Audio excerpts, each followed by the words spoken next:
Hello Rohan, তুমি কোথায় আছো বাবা এখন? আম্মা, আমি তো একটু বাইরে আছি। কেন, কোনো সমস্যা? না, সমস্যা না। এই বিছানার নিচ থেকে কি তুমি টাকা নিছো? কই না তো আম্মা। আমি বিছানার নিচ থেকে টাকা নেবো কে? মাঝে সাঝে টাকা হারালে তো তোমার মেয়েই নেই। আমাকে অযথা দোষী করো কেন তুমি? আচ্ছা, টাকা হারাইছে ভালো কথা। তুমি একটু বাড়ি এসে তো বাবা, তোমাকে একটু আমার ভীষণ দরকার। আমাকে আবার এই মুহূর্তে কি দরকার? একটু বলোই না, মোবাইলে শুনি। ঘোরার ডিমে এখন আবার এইমাত্র বাসা থেকে আসলাম, আবার বাসাতে যেতে হবে। তুমি বলো আমাকে। তোমার বাবা তো যশোর চলে গেছে, তো তুমি নাকি আমাকে নিয়ে ঘুরতে যাবে, তুমি বলছিলে সেদিন। তো আসো, আজকে না হয় যাবো। হ্যাঁ, তুমি যে কতটা যাবে এটা তো আমি ভালো করেই জানি। এতদিন ধরে তোমাকে বলতেছি যে আম্মা চলো কক্সবাজার যাই, না হয় কোথাও কোথাও বেড়াইতে যাই। তুমি যাও না। আর আজকে তুমি যাবে, তাই না? হ্যাঁ, এটাও আমাকে বিশ্বাস করতে হবে। না জানি কোন ফান্দে ফেলানোর জন্য আমাকে বাসাতে ডাকতেছো, এসব বুঝি না মনে হয় না। দেখো রোহান, আমি সত্যি তোমাকে নিয়ে ঘুরতে যাব। তুমি না এতদিন ধরে আমাকে বলছিলে যে আম্মা চলো কোথাও যাই, ঘুরতে যাই, সময় পাও না কেন? আমি তো তোমার বাবার জন্য সময় পাই না। তাকে দেখাশোনা করতে হয়, সে অফিসে যায়, তার সমস্ত কিছু করে দিতে হয়। আবার এদিকে তোমার বোনটা। আর আজকে তো সুযোগ হয়েছে। দেখো তোমার বাবা যশোর গেছে, আসতে 7-8 দিন সময় লাগবে, সে একটা জরুরি কাজের জন্য গেছে। আর এই ফাঁকে তোমার সাথে সব জায়গায় বেরাবো, তোমার যত মনের আশা আসে সব পূরণ করবো আমি, বুঝতে পারছো? তুমি না আগে বলতে আমাকে তুমি ঘুরতে নিয়ে যাবে, আমাকে নতুন নতুন ড্রেস কিনে দেবে, তোমার কত স্বাদ। শোনো, তোমাকে এত তেলালো লাগছে না কেন আমার, হ্যাঁ? তুমি যদি আমার পত্নীর সন্তান না হয়ে পেটের সন্তান হতে, তাহলে ঠিক আমার এক কথাতে তুমি রাজি হয়ে যেতে বা চলে আসতে। আমার সে কি তোমার বন্ধু বান্ধব তোমার কাছে বড় হয়ে গেল? খালি বাইরে যায় আড্ডা মারো সবসময়, হ্যাঁ? না আম্মা, তুমি এরকম করে আমার সঙ্গে কথা বলতে পারো না। আমাকে আঘাত করতেছো তুমি। দেখো, আমি তোমার প্রশ্নের সন্তান হলো, আমি তোমাকে নিজের মায়ের মতোই ভাবি। এরকম কথা বলো না তুমি। আর শোনো, বাবা চলে গেছে তাতে কি হয়েছে? আমি তো আছি। আমি তোমাকে সেদিন বলছিলাম, আমার কথা থেকে তুমি রাজি? পাগল ছেলে, রাজি না হয় কি আর পারি? এই, আমি কি সুযোগ পাই কোথাও যাওয়ার জন্য, হ্যাঁ? তুমি যে যেসব জায়গায় আমাকে নিয়ে যেতে চাও, তুমি যেগুলো আমাকে বলছো, আসলে আমি মনের থেকে তো রাজি। কারণ তুমি আমার তো রক্তের কেউ না, আমার পেটের সন্তান না। তোমার সঙ্গে আমার অনেক কিছু করাই যাইতে পারে, বোঝো না তুমি পাগল ছেলে? এখন তো তোমার বাবা নেই, এই জন্য তো বলতেছি, তোমার বোনটারে তোমার খালার বাড়িতে রেখে তোমাকে সঙ্গে করে যেখানে খুশি সেখানে যাই আমরা রাত যাপন করবো, থাকবো। সমস্যা কোথায়? আর তুমি না আমাকে ছোট ছোট ড্রেস কিনে দিবে তুমি বলছিলে, সব আশা তুমি পূরণ করো না, এটাই তো সুযোগ যায়। এই জন্য তো তোমাকে তাড়াতাড়ি পরামর্শ করার জন্য বাড়িতে ডাকছি। আর তুমি খালি আড্ডা নিয়ে পড়ে থাকো। আসো, চলে আসো তো বাড়িতে, তারপর তোমার সাথে আমার কথা আছে। শোনো, তোমার যত ইচ্ছা আছে সব আমি পূরণ করবো। আমি জানি তুমি কি কি করতে চাইছো, আমি কি শুনিনি সব? সব হবে। আর আসো তো, পাগল ছেলে। হ্যাঁ, আমি বাড়িতে আসতেছি, একটু ওয়েট করো। আর শোনো, আমি ঠিক করেছি, যেহেতু তুমি যাবেই তাহলে আগামী কালকে আমরা রওনা দেব। আমার একটা বন্ধুর বাড়ি আছে, ওর বাড়িতে একদম ফ্রি 4টা রুম। ও একটা রুমে থাকে, ওকে বলে একটু ম্যানেজ করে নেব। তুমি যে আমার আম্মা, ওকে এই পরিচয়টা দিব না, বুঝতে পারছো? ওখানে বেশ মজা হবে। ও আচ্ছা, তোমার এই বন্ধুর বাড়িতে তার ফ্যামিলির আর লোকজন থাকে না? না না, তার বাড়িতে ও শুধু একাই পড়ে আছে। ও ও 2 দিন পরে চলে যাবে, কারোর উপর বাড়িটা বুঝিয়ে দিয়ে। ওর ফ্যামিলির সবাই আমেরিকাতে থাকে। এটাই ভালো হবে। যাবে তুমি? হ্যাঁ, তাহলে তো যাওয়াই যায়। তাহলে তো অনেক ভালো হবে। এই শোনো, তোমার ছোট বোনটাতে একদম বুঝতে দেওয়া যাবে না, বুঝতে পারছো? আমরা বলবো যে আমরা কোথাও বেড়াইতে যাচ্ছি। আচ্ছা, ওখানে কয়দিন, 2-3 দিন থাকা যাবে তো? আমার আবার 2-3 দিন না থাকলে হবে না, কারণ আমি তোমাকে বেশ টার্গেট করছি অনেক দিন ধরে, জানো? এই স্বপ্নটা যেন আমার পূরণই হচ্ছে না। তুমি কিন্তু ওকে একটু ম্যানেজ করবা, বলবা কি যে 2-4 দিন থাকবো এখানে, বুঝতে পারছো? হ্যাঁ রে বাবা, ওকে আমি বলি ম্যানেজ করে নেব। ও আমার খুব কাছের ফ্রেন্ড। ওকে বললে ও কোনো আপত্তিই করবে না। একদম 2-4 দিন কেন, 1 সপ্তাহ থাকলেও কোনো সমস্যা নেই। তবে একটা কথা, আমি তোমাকে যেটা বলছিলাম পূর্বে, সব আশা পূরণ করবে তো? অযথা ওর বাড়িতে যাই যদি তুমি আবার আমার কথা না শোনো, তাহলে তো যে লাভ নেই, বুঝতে পারছো? পাগল ছেলে, কি যে বলো তুমি! আরে আমি তোমার আশা পূরণ করার জন্যই তো তোমার বন্ধুর বাড়িতে যাব। আর আমি তো এই সুযোগের অপেক্ষায় ছিলাম। কারণ তোমার বাবা, সে বুড়ো হ্যামলা বাড়ি থেকে কোথাও যায় না, নড়েই না। এই যে দেখো কতদিন পরে সে যশোর চলে গেল। এটাই তো একটা সুযোগ। আর এই সুযোগে না, আমি তোমার সঙ্গে তোমার আর আমার যত আশা ছিল সব পূরণ করব, যেখানে খুশি সেখানে যা খুশি তা করব, কেউ বাধা দেবে না। শুধু একটু নিরিবিলি জায়গার দরকার। আর যেহেতু তোমার বন্ধুর একটা ফ্রি বাড়ি আছে, তা তো আর কোনো সমস্যাই নেই। আর শোনো, তোমার যত আশা আছে সব আশা আমি পূরণ করব। কারণ আমি ইদানিং দেখছিলাম যে তুমি আমাকে যেভাবে ফলো করো, বা আমার সমস্ত কিছু দেখে তুমি যেভাবে তোমার মধ্যে চাওয়া জাগছে, তোমার সব আশা পূরণ করব। তোমার কোনো ইচ্ছাই আমি অপূরণ রাখবো না। তুমি শুধু ওই জায়গাটাকে ম্যানেজ করো, কালকে কিন্তু তাহলে আমরা রওনা দেবো। আর কোনো কথা নাই, ঠিক আছে?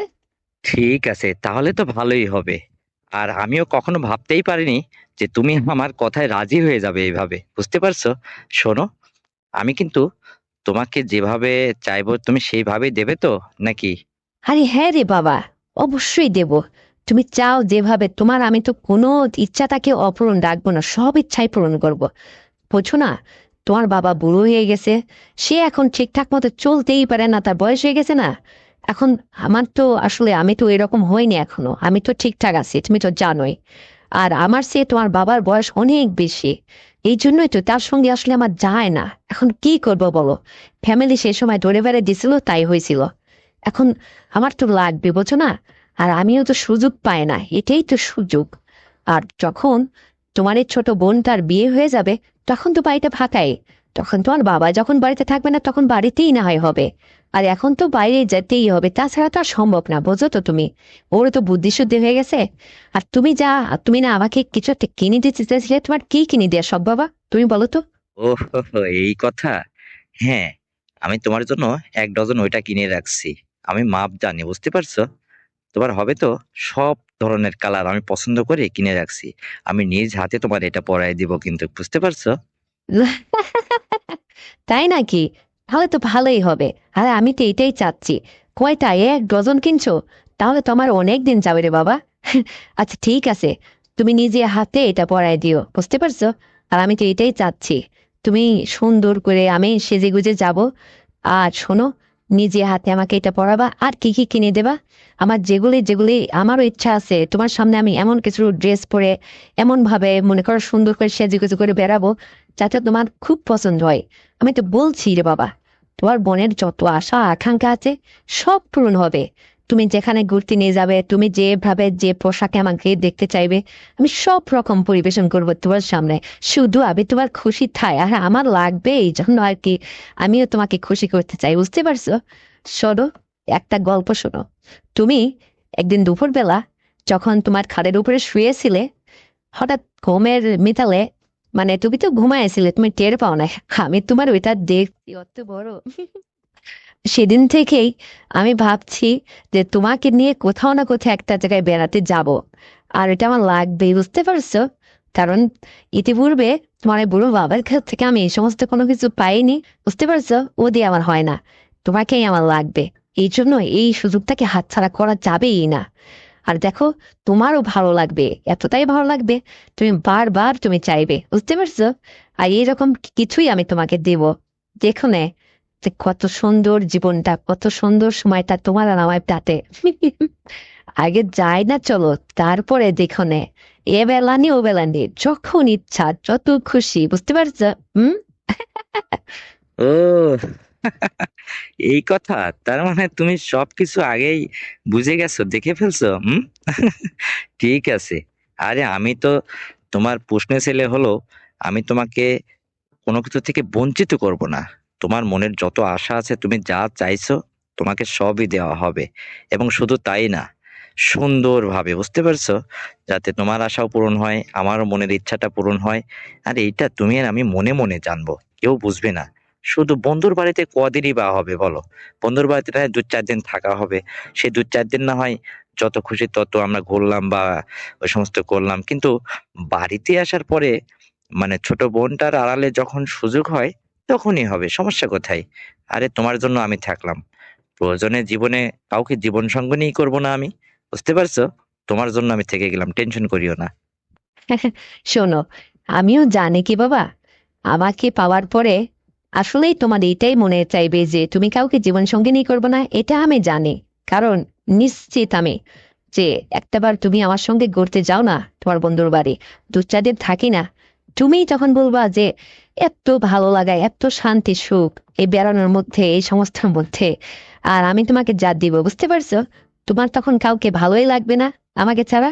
আর আমি তো এটাই চাচ্ছি, কারণ আমার তো এখনো সামনে অনেক দিন পড়ে আছে। এতদিন আমি এভাবে বিঠে যাব, তা কি হয়?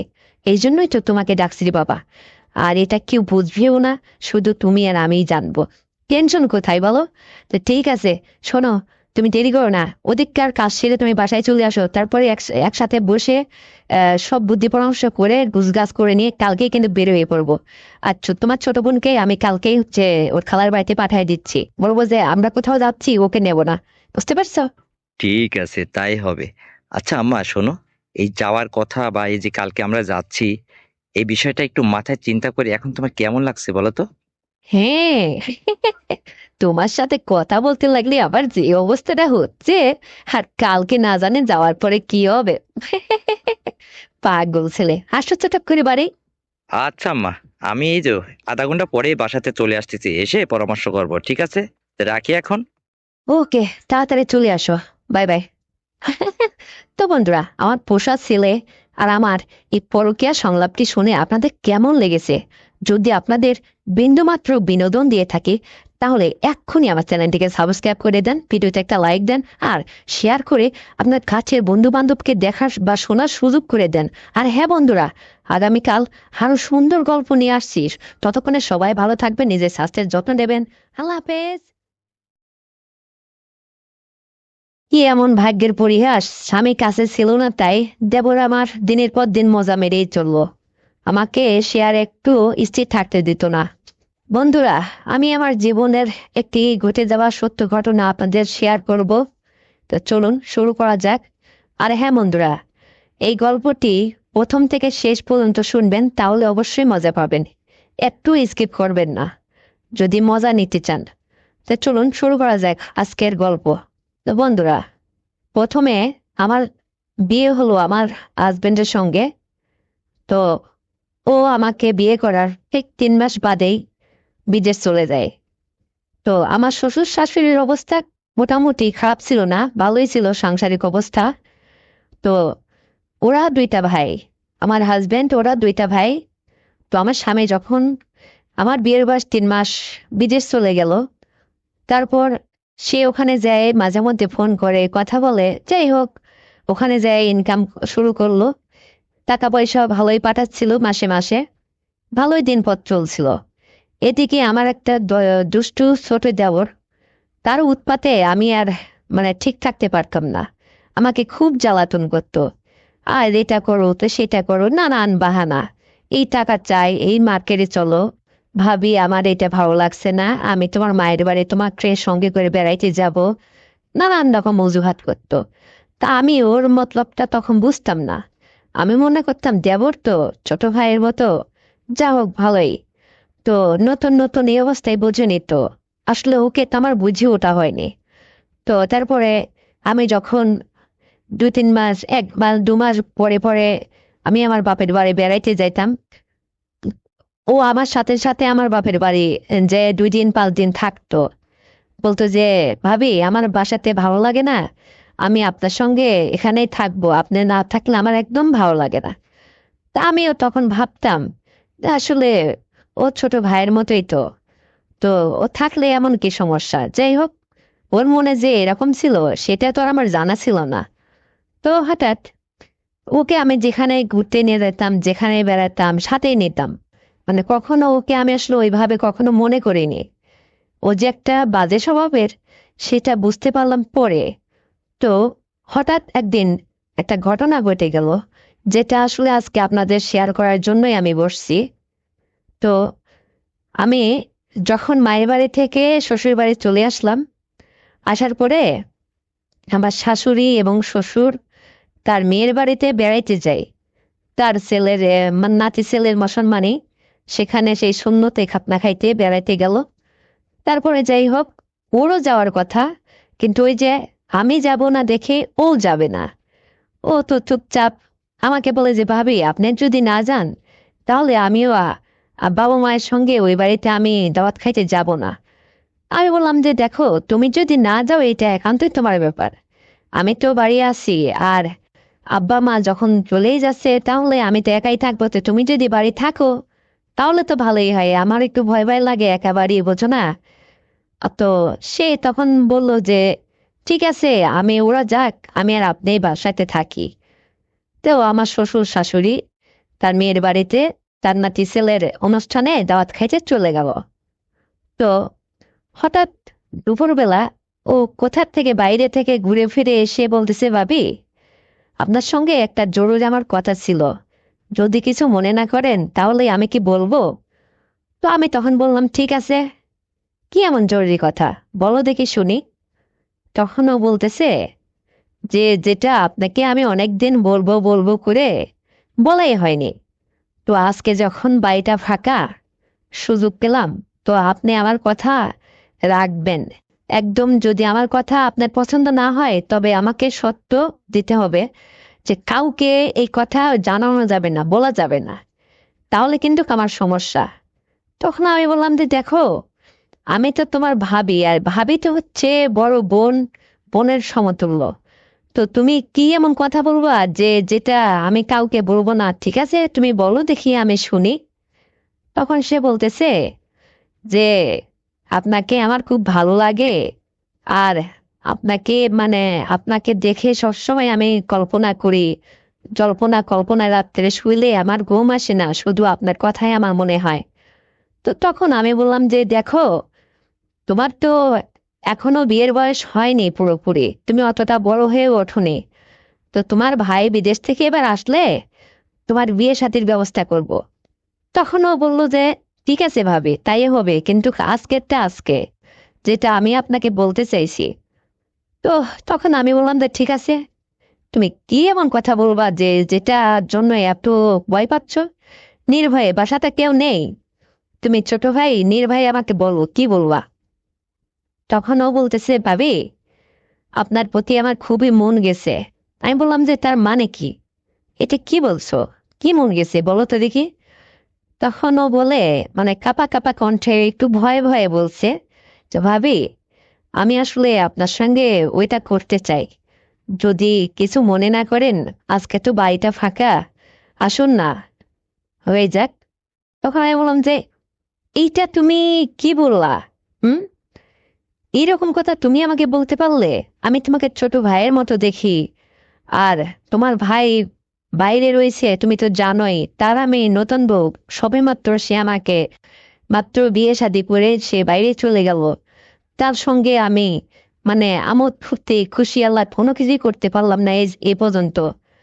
আর তুমি এর মধ্যে এইরকম মানে তোমার স্বভাব প্রকাশ করছো আমার কাছে, এটা কি আসলে আদৌ সম্ভব? তুমিই বলো, আমি না তোমার বড় ভাবি, তুমি আমাকে সম্মান করবা, তা না করে তুমি আমার কাছে এসব কি বলছো?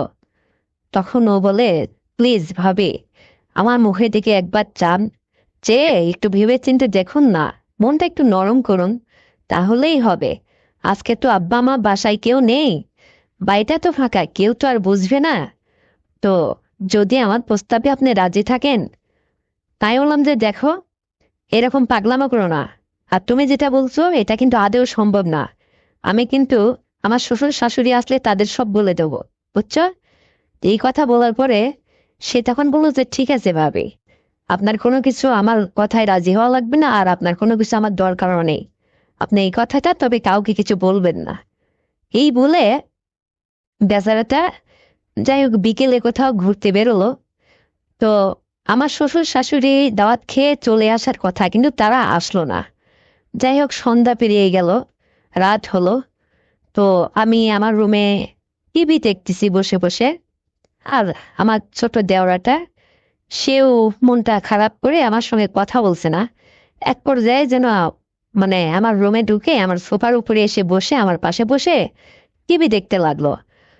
কিন্তু হঠাৎ করে সে দরজা লাগিয়ে দিয়ে এসে বলতেছে, ভাবি মানে আপনার সঙ্গে আমার একটা কানে কানে কথা আছে, মানে আমি বাইরে থেকে একটা ঘটনা ঘটে গেছে যেটা আপনাকে শেয়ার করব। তখন আমি বললাম যে কানে কানে বলতে হবে কেন?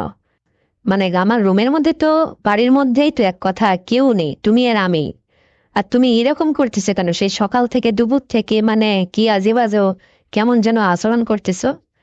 তখন সে বলল কি যে ভাবি এটা সমস্যা নেই, বেড়ারও কান আছে, আপনি একটু আমার কাছে আগে আসেন। তো আমি ওর কাছে একটু এগে যেয়ে বসলাম, যে কি হয়েছে বলো। তখন ও ঝট করে উঠে আমার মুখটা চপ করে একদম চেপে ধরছে, চেপে ধরে বলতেছে চুপ, একটা কথা বলবেন না আপনি, আমি আপনাকে এখন যা বলবো আপনার তাই শুনতে হবে। তখন আমি মানে বহুত চেষ্টা করছি কথা বলার জন্য, কিন্তু এমন করে মুখ চেপে ধরছে। আর আমার শ্বশুর বাড়ি হচ্ছে গেটওয়ালা বাড়ি, ভিতর থেকে গেটটা আটকানো, মানে ভিতরে যদি বাড়ির মধ্যে যদি আরো অনেক কিছু ঝড় বয়ে যায়, তো বাইরের মানুষ কিন্তু এটা বুঝবে না, টের পাবে না, প্রতিবেশীরা কিছুই জানতে পারবে না। তো এক পর্যায়ে সে মানে তার মনের মধ্যে আসলে ওইটা ছিল। তো সে যাই হোক জোর জুলুম করে, আর আমি সবসময় আমি একটু স্বাস্থ্য মাস্ট ভারী মানুষ, তো ফর্সা ভারী মানুষ। তো আসলে ও আমার ছোট ভাইয়ের মতো ওর বয়সটা, আর আমিও অনেক ভারীও মানুষ। আমি বাসাতে এমনি সালোয়ার কামিজ পরতাম, জামা পায়জামা পরতাম আর কি। তো সেদিন হঠাৎ আমি কি মনে করি যাই হোক মানে মেক্সি পরছি, মেক্সি পরে আছি। এর মধ্যে ও মানে এই সুযোগটা কাজে লাগাইছে, মানে আমার সঙ্গে জোরাজুরি করতে করতে এক পর্যায়ে টাচ করে আমার মেক্সিরে টান্ডি তুলেই আমাকে মানে আহ, ইয়ের উপরে ফেলে দিল, সোফার উপরে ফেলে দিছে। তখন আমি চিৎকার করার মতো করে খুব চেষ্টা করতে লাগলাম যে ওর কাজটা আসলে যতই হোক একটা ছেলে মানুষের শক্তি আলাদা, তোর সাথে আমি মানে যুদ্ধ করে পেরে উঠতেছি না, খুবই হাত পাচড়াপাচড়ি করলাম। তো দেখো এরকম করো না। তো আমি বলার চেষ্টা করছি, ও আমার মুখ চেপে ধরে আমাকে কথাই বলতে দিল না। সে এরকম করতে করতে হঠাৎ করে আমাকে সে অলরেডি মানে ওইটা সেট করে গেঁথে দিল দিয়ে, মানে আমাকে আর কোনো কিছু বলার সুযোগই দিচ্ছে না। আর আমিও ওর ভাই যখন অনেকদিন মানে চলে গেছে, অতিবাহিত হয়ে গেছে, সে বাইরে রয়েছে। তো এরকম হয় এক পর্যায়ে জোরাজুরি করতে করতে আমারও শরীরের থেকে একদম শক্তি বল কমে গেল, যে ও যখন এত করে বলছে এরকম করতে করতে আর এরকম যখন ওই আচরণ করেই ফেললো, অলরেডি আমার উপর উঠে বসছে, তখনই মানে আমি আর কোনো কিছু না বলে মানে ওর দিকে ফেল ফেল করে তাকায় রয়েছি। আর ও তো যা করার করে উঠলো, উঠে আমাকে ওর কপালের ঘাম যেও তো ঘেমে গেছে পুরো, ইয়ে করে আমার দিকে চোখ রাঙিয়ে বলতেছে হ্যাঁ, আমার বাড়িতে থাকতে হলে এখন থেকে আমি যা বলবো সেই কথা মোতাবেক চলতে হবে, আর তা না হলে পারে সোজা বাপের বাড়ি চলে যাবা। তখন আমি বললাম যে কোথাও যাওয়া লাগবে না, তুমি যেরকম শুরু করছো আর একবার যখন তোমার লজ্জা ভেঙেই গেছে, ঠিক আছে। তুমি যে এত পাজি একটা দেবর আমার, সেটা আজকে আমার জানা হলো। আমি আসলে জানতাম না যে তোমার মনের মধ্যে এইরকম বইছে আর তোমার দ্বারা আমার এইরকম ক্ষতি হয়ে যাবে। তো যাই হোক, ও তো কাজ সেরেই উঠলো ওর মতো। আর আমিও এখন কি করব, মানে চুপি চুপি আনন্দ নিলাম, আর কি করব, যখন হয়ে গেছে তখন তো আর মানে ওর সাথে তো সত্যি বলে আমি পেরে উঠলাম না। অর্থাৎ নাসর বান্দার মতো সবকিছু সেরে উঠলো, উঠে আমাকে তারপর থেকে ওই একদিন দুই দিন তিন দিন বাদে বাদে মানে সে আমাকে যেন একটা ব্ল্যাকমেইল করার মতো দিনের পর দিন ওইভাবে সে চলতে লাগলো ওইভাবেই। তো এক পর্যায়ে আমিও দেখলাম যে ওর ভাই সে 4-5 বছর পর বিদেশ থেকে আসবে, কতদিন এইভাবেই চলতে লাগলো। তে আসলে হিংস্র বাঘের থাবায় যখন পড়ে যায় তখন আর কোনো ভুল থাকে না। আমরা মেয়ে মানুষ তো মানে পুরুষ মানুষ যত ছোটই হোক, ছেলে মানুষ তার সঙ্গে শক্তিতে পেরে ওঠা যায় না। তো আমার পাঁচের দেবরটা শেষ পর্যন্ত আমাকে মানে বাধ্য করবো, আমি কখনো কোনোদিন মানে অন্য পরপুরুষের ছোঁয়া উপভোগ করে দেখিনি, কিন্তু সে আমাকে আসলে জোর করে আমাকে এভাবে আমার কাছ থেকে কেড়ে নিল। যাই হোক বন্ধুরা, এটা আসলে আমার আফসোসের একটা কাহিনী, আর এই ঘটে যাওয়া আমার জীবনের একটা সত্য গল্প, যেটা আমি আপনাদের কাছে প্রকাশ করলাম। তো যদি আমার গল্পটা আপনাদের একান্তই ভালো লেগে থাকে, তাহলে আমার চ্যানেলকে সাবস্ক্রাইব করে আমার পাশেই থাকবেন, আর ভিডিওতে অবশ্যই লাইক দিবেন, শেয়ার করে অন্যকে দেখার সুযোগ করে দেবেন। ধন্যবাদ। আসসালামু আলাইকুম বন্ধুরা, আশা করি আপনারা সবাই ভালো আছেন, আর আমিও আপনাদের দোয়ায় খুবই ভালো আছি। তো বন্ধুরা, আমার বান্ধবীর জন্মদিন অনুষ্ঠানে আমার বান্ধবীর বাবার সঙ্গে আমার ওই বাড়িতে অনুষ্ঠানের ভিড়ে সেদিন রাতে কি ঘটেছিল এটাই আজকে আপনাদের শেয়ার করব। আর এই গল্পটি আপনারা যদি সম্পূর্ণ না শোনেন তাহলে একদম মজা পাবেন না। তাই আমি আপনাদের বলবো যে এই গল্পটা সম্পূর্ণ শুনুন এবং দারুণভাবে মজা নিন। আর আপনি যদি আমার এই চ্যানেলে নতুন দর্শক হয়ে থাকেন তাহলে এক্ষুনি চ্যানেলটিকে সাবস্ক্রাইব করে দেন, ভিডিওতে একটা লাইক দেন আর শেয়ার করে অন্যকে দেখার সুযোগ করে দেবেন। তো চলুন বন্ধুরা, আমার বান্ধবীর বাবা আমার সঙ্গে সেদিন রাত্রে কি কি করেছিল এটা আজকে আপনাদের শোনাবো। তো শুরু করা যাক আমার সেই গল্পটি। বন্ধুরা, আমার নাম শিলা আর আমার বান্ধবীর নাম রত্না। তো রত্না আমাকে ফোন করে বলল যে, বান্ধবী, আমার তো জন্মদিন, তো তোমাকে দাওয়াত দিলাম, তুমি আমার বাড়িতে আসবা এবং 3টা দিন থাকতে হবে। আর 2টা দিন আগেই আমার বাড়িতে চলে আসো। আমার বাড়িতে আমার বাবা বড় রকম একটা অ্যারেঞ্জমেন্ট করছে, তো অনেক লোকজনকে দাওয়াত করছে, তারা আসবে। আর এই খুশিতে তুমি যেহেতু আমার একদম কাছের বান্ধবী, আমার পাশেই তোমাকে থাকতে হবে। তো আমি বললাম যে ঠিক আছে, তুমি তো আমার কাছের বান্ধবী, আর তুমি যখন এত করে বলছো, আমি না থেকে কি পারি। তাই বন্ধুরা, আমি 2 দিন আগে আমার বান্ধবীর বাড়িতে চলে গেলাম। তো যাওয়ার পরে আমার বান্ধবী সঙ্গে যাই হোক অনেক খুশি খাসা ভাবে থাকতে লাগলাম, তাকে সাজায় গুজিয়ে তার বাড়িতে মানে নানান রকম ভাবে গান বাজনা হয়ে উল্লাস নানান রকম কিছু হচ্ছিল, আনন্দ উল্লাস।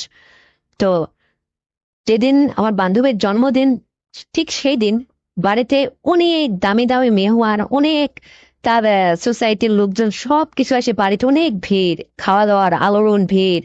তো নাচা গানা কত রকম কিছু হচ্ছে। তো এই ভিড়ে তো আমার বান্ধবীর যে বাবা, উনি একদম মানে এর মনেই হয় না যে আসলে ওর এটা মেয়ে, মানে ওনার বাবাকে একদম ইয়াং দেখতে লাগে। হ্যাঁ, উনি একটা কোম্পানিতে চাকরি করে, বেশ হাই সোসাইটির মনে হয়। তো আমাকে দেখে সে বলে যে আমরা আমার মেয়ে আর আমি আসলে বান্ধবী, বন্ধু বান্ধবের মতো সম্পর্ক, যদিও আমি বাবা, কিন্তু তুমি যখন ওর বান্ধবী, তুমিও আমার বান্ধবীর মতো। আমি আর কথাটা শুনে একটু হেসে দিলাম যে, হে আঙ্কেল, আপনি এটা কি বলছেন? এ মানে বাবা মেয়ে বন্ধু বান্ধবের মতো সম্পর্ক হয়? তখন উনি বলল যে হ্যাঁ, হবে না কেন? আমার মেয়ের সঙ্গে তো আমি খুব ফ্রি মাইন্ডেই কথা বলি, সে আমাকে অনেক কিছু শেয়ার করে, তোমার কথাও ইতিপূর্বে বলছে। তুমি যেহেতু আমার মেয়ের বান্ধবী, তো তুমি আজকে থেকে আমারও বান্ধবী, মানে মেয়ে আমার বান্ধবীর সামনেই যেন সেই কথা আমাকে বলে ফেললো। তা আমি অবাক যে কি ব্যাপার, আসলে আজকাল যুগের বাবারাও মেয়ের সঙ্গে বন্ধুত্ব করে, মানে ফ্রি মাইন্ডে কথা বলতে চায়। তো যাই হোক, আমি হেসেই উড়ে দিলাম। তারপরে খাওয়া দাওয়া শেষে ওই বাড়ি থেকে লোকজন যখন নেমে গেল আস্তে আস্তে, সবাই চলে গেল, বাড়িটা ফাঁকা হয়ে গেল। তো আমাকে বলতেছে যে মেয়ের অনুষ্ঠানে আসলে সবাই আনন্দ উল্লাস করলো, আমি তো সবকিছু অ্যারেঞ্জমেন্ট করতে গিয়ে অনেক ভিড়ে পড়ে গেলাম। তো আজকে তোমার, আমার আর আমার মেয়ের ডান্স হবে। আমি বলছিলাম যে আপনার সঙ্গে নাচবো, তা কি করে হয়, এটা কি কেমন কথা? তখন উনি বলে যে না রে বাবা, তুমি তো, আমি তো আর আমার মেয়ে, এ তো বাইরের কেউ না। আর তোমার চাচিকে বলে তাকেও সঙ্গে নেব, আমরা এক এক ফ্যামিলির মতো আমরা নাচানাচি করবো বাড়িতে, একটু উল্লাস করব। তো আমি বললাম যে ঠিক আছে, কখন করবেন এটা? তখন আমার বান্ধবীর বাবা বলতেছে যে সবাই মেহমান যখন চলে যাবে আমরা রুমের মধ্যে গান বাজনা দিয়ে একটু উল্লাস করব, তোমার কি কোনো আপত্তি আছে বাবা? আমি বললাম যে না, আমার কোনো আপত্তি নেই, যেহেতু আপনার মেয়ে তো আমার সঙ্গে থাকবে, যেহেতু আর আমি একা না, আপত্তি কোথায়? তখন উনি হেসে দিয়ে বললো যে ঠিক আছে, তাই হবে। তো বাড়ির থেকে যখন লোকজন সবাই চলে গেল, মানে বাড়িটা ফাঁকা হয়ে গেল, এক পরিবারের লোক যখন, ওরে ফ্যামিলিতে ওরাই তখন থাকলো। তো ভিতরে রুমে সেটে গান বাজিয়ে মানে বেশ আনন্দ উল্লাস, আমার হাত হাত ধরে নিয়ে এসে বলতেছে তুমি তো লজ্জা পাচ্ছ রে বাবা, আসো। তাই বলে যাই হোক, উনি না ভালোই ডান্স করতে পারেন, নাচতে লাগলো, খুব রসিকতা মানুষ উনি, ফ্রি মাইন্ডের মানুষ, নাচতে লাগলো। আমিও ওনার হাত ধরে যাই হোক, তো আমি আমার বান্ধবীকে ওই টান দিয়ে ধরে নিয়ে এসে নাচাতে শুরু করলাম। ওই পাশাপাশি ওর মা এসে, মানে আমরা এক ফ্যামিলির মতো সবাই যে যার মতো যে যতটুকু পারি নাচতে থাকলাম। তো তারপরে আমি আমার বান্ধবীর বাবার সঙ্গে অনেকটা ফ্রি হয়ে গেলাম। তো এতটাই ফ্রি, মানে তার মুখে যেন কোনো কিছু আটকাই না, সে আমাকে একা পাইলে কোনো কিছু বলে ওঠে যে এটা না ওটা, আসলে যেটা আপনাকে আপনাদের মানে বলাই আমার মুখে আসছে না, সবই বলতে শুরু করলো। তা আমি কেমন ক্রমেই কেমন যেন একটু লজ্জা পাচ্ছিলাম। তারপরেও আমার বান্ধবীর বাবা এত হ্যান্ডসাম দেখতে, মার্শাল্লাহ খুব সুন্দর একটা ছেলে, খুবই হ্যান্ডসাম, মনেই হয় না যে আমার বান্ধবী ওনার মেয়ে, মানে ওনারই বিয়ে হয়নি এরকম মনে হতো। তারপরে আমাকে বলতেছে যে বাবা শোনো, আজকে তোমাদের আমি রূপকথার গল্প শোনাবো। তুমি আর আমার মেয়ে আর আমি, আমরা আজকে এক খাটের উপরে শুব, আর তোমার চাচিমা তার রুমে থাকবে। তা আমি বললাম তো ঠিক আছে, সমস্যা কোথায়, থাকবেন। এটা হেসে আসলে আমি এমন করলাম যে ঠাট্টা করে হয়তো সে বলছে, কিন্তু রাতের বেলায় যখন রাত 12টা বাজলো, তখন দেখি ওনার খাটে আমাকে ডাকতেছে, তার মেয়েকে ডাকতেছে। তো আমি এক পর্যায়ে আগেই শুয়ে মানে ক্লান্ত বোধ মনে হচ্ছিল নিজেকে, আমি ওই খাটের পাশ শুয়ে পড়ছি। পরে উনিও আমার পাশে শুয়ে, যাই হোক ফ্রি মাইন্ডে নানান কথা শোনাচ্ছিল। তো আমি একটু তাজা মোটা হুষ্টপুষ্ট, মানে লম্বা চওড়া খুব ফেগারালা মেয়ে আমি। তো ফ্যানটা ছেড়ে দিয়ে আমি যখন শুয়েছি, তো উনিও এসে পাশে, কখন যে শুয়েছে আমি জানি না, আমি ক্লান্ত, অল্প অল্প একটু ঘুমের ভাবে ঘুমিয়ে পড়ছি। তো আমার বান্ধবীটা, মানে ওর মা ওকে ডেকে নিয়ে যায় ওই রুমে, কথা বলতে বলতে ওরা মা মেয়ে ওই ঘরে পাশের ঘরে শুয়ে পড়ছে। এখন বাতিটাও নেভানো, আসলে শুয়েই পড়ছি, আসলে খেয়াল করে নেই যে এই ঘরে, আমি ভাবছি যে আমার বান্ধবী আমার পাশে শুয়ে আছে। এখন অনেক রাত্রে, তো উনি, যাই হোক, আমাকে উম ঘরের মধ্যে অন্ধকার ডেকে বলতেছে যে আহ তুমি কি জেগে আছো না ঘুমাইছো? তো আমি উঠছি, উঠি কি ব্যাপার, পুরুষ মানুষের কণ্ঠ। তখনই উঠে বললাম যে কি ব্যাপার আঙ্কেল, আপনি এখানে? টনি বলতেছে চুপ করে থাকো, তাতে কি হয়েছে? তোমার কাকিমা আর তোমার বান্ধবী ওই রুমে, পাশের রুমে, ওরা আসলে ক্লান্ত, সবাই যে যার মতো যেখানে সুযোগ পাইছে ঘুমিয়ে পড়ছে, এটা ফ্রি মাইন্ডের বাড়ি বাবা, আমি এখানে আছি, তোমার কি কোনো সমস্যা? তা আমি কাজ মুছিয়ে বললাম যে না, ঠিক তা না, আচ্ছা ঠিক আছে ঘুমান। তো মাঝখানে আমি কোল বালিশটা দিয়ে আসলে একটু জায়গাটা সেপারেট করে নিলাম। কিন্তু কিছুক্ষণ পরে উনি বলতেছে যে কোল বালিশ কেন বাবা, আমার এই সমস্ত পাশে থাকলে ভালো লাগে না। তাই বলে উনি অনেক রাত্রে, যাই হোক, আমার দিকে একটু আগে আসলে এসে আমাকে বলতেছে যে কানের করে ফিস ফিস করে যে তোমাকে আমি একটা কথা বলতে চাই, তুমি কি আমার কথা রাখবা? তখন আমি বললাম যে কি বলবেন? হ্যাঁ বলেন শুনি। যে বলতেছে দেখো, শুধু যখন একটা আসছে রাতের বেলা, আর অনুষ্ঠান বাড়িতে মনের মধ্যেও অনেক উৎফুল্ল, আমার অনেক আনন্দ বইছে। আর তুমিও তো ভালোই নাচতে পারো, তোমাকে দেখে তো আমার ভীষণ পছন্দ হয়েছে, যদিও তুমি আমার মেয়ের বান্ধবী আর আমারও বান্ধবী, আমরা তো ফ্রি মাইন্ডে চলি। যে একটা প্রস্তাব দিই তোমাকে, তুমি কি রাখবা? তাই বললাম যে হ্যাঁ রাখবো না কেন, বলেন।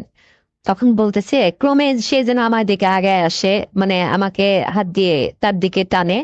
তা আমি কেমন যেন, মানে খুব বিরক্ত মনে হলো, আবার ভাবতেছি যে কি ব্যাপার এটা আসলে আমার, আমি না হয় তার সঙ্গে এইভাবে ঠিক আছে, কিন্তু বান্ধবীটা দেখলে কি মনে করবে যে আমার বাবার সঙ্গে মানে আমি এটা করতেছি, ও এটা ভাববে না? তো এটা ভাবতে ভাবতে, যাই হোক, আমি কেমন যেন একটু সিটকি হয়ে চুপ করে আছি।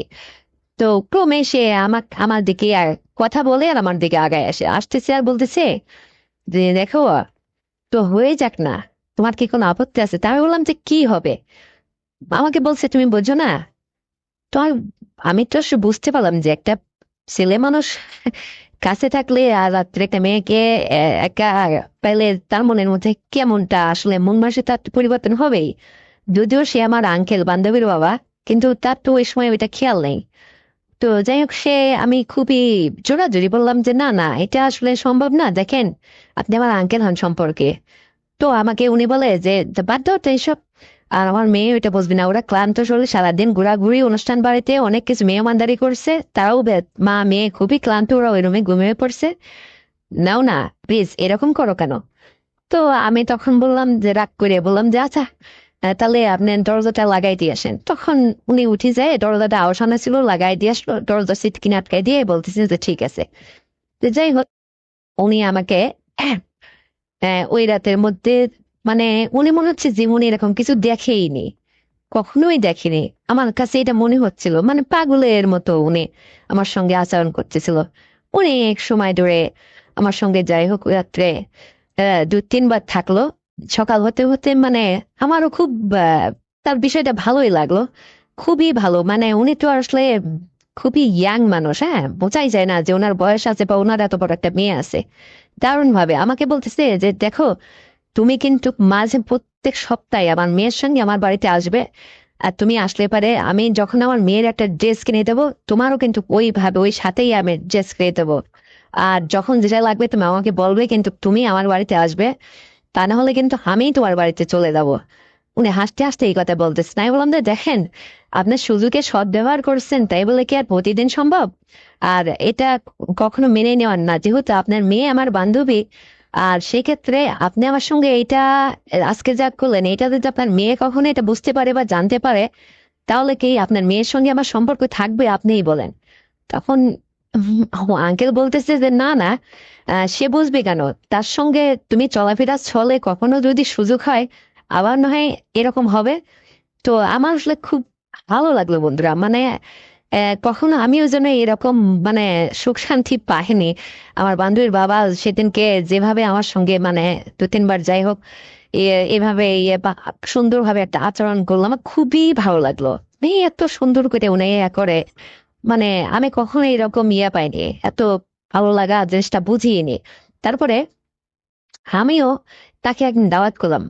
মানে সেদিন এমন একটা অবস্থান যে আমি বললাম যে আঙ্কেল, আমার বাড়িটা তো ফাঁকা, আমার আব্বা মা তারা এক জায়গায় বেড়াইতে গেছে, আমার ছোট একটা ভাই আছে আর আমি আছি, কিন্তু আমি বাড়িতে আপনাকে আসলে আমার এখানে পয়সাটা দেবো যে আপনি আমার বান্ধবীর বাবা, কিন্তু আপনার মেয়ে যেন না জানে।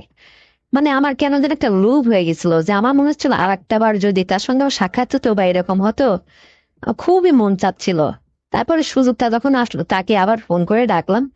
সেদিন সারা দুজন, মানে আমার ছোট ভাইটাকে খাওয়া দাওয়া করে সে লেখাপড়া করে ঘুমায় পড়লো। তারপরে ফ্রি আমার রুমে আমার বান্ধবীর বাবা আর আমি, সে কি যে মানে আমরা নাচানাচি আনন্দ করছিলাম, মানে সারা রাত আমাদের দুজনের দারুণ ভাবে ওটা চলছিল, খুবই সুন্দর ভাবে।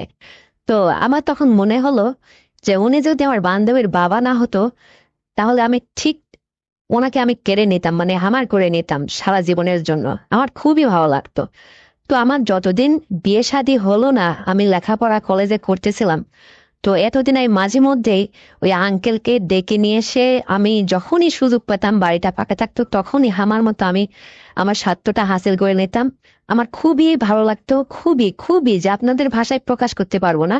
আর উনিও খুব আনন্দের সাথে থাকতে লাগলো।